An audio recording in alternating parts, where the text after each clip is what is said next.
Kalau kita belajar dari sejarah sudah hampir 30 tahun sejak revolusi 98 sampai hari ini, sudah 6 sampai 7 kali pemilu presiden, tapi hasilnya tetap sama saja, pola yang sama terus terulang, terulang, dan terulang kembali. Kalau sudah begini, apakah masih ada harapan calon presiden ke depannya? Rakyat itu nggak pernah kapok, selalu ngotot mengidolakan seseorang, padahal kita nggak tahu nantinya tuh bagaimana. Tapi sudah terbukti kan selama hampir 30 tahun sampai sekarang, habis-habiskan anggaran, kebijakan-kebijakan yang aneh, yang tidak pro kepada rakyat, tidak merealisasikan apa yang rakyat harapkanlah.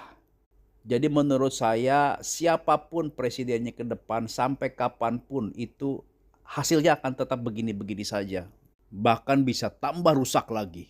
Jadi negara ini akan terus digilir dan digilir. Saya seumur hidup saya, setelah saya analisa secara mendalam, saya pelajari semuanya ya, belum pernah saya berpartisipasi dalam pemilu. Karena hasilnya akan tetap sama saja. Karena di balik presiden itu ada sistem besar dan kuat.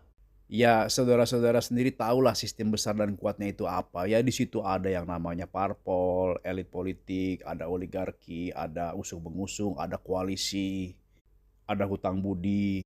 Ya, akhirnya tersandra lah presidennya. Jadi tidak ada jaminan ya, kalau kita belajar dari sejarah ya, mau dia calon presidennya itu adalah seorang yang profesor, insinyur, doktor, atau disebut-sebut kiai, ulama, hatam Quran, atau rajin ibadah, atau pakai sorban segede ban truk, ban mobil, itu semua tidak ada jaminan.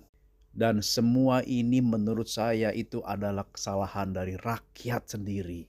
Rakyat sendirilah yang menerima dan menjalani sistem demokrasi seperti ini. Sejak kapan? Sejak tahun 98. Kenapa diterima sistem demokrasi seperti ini?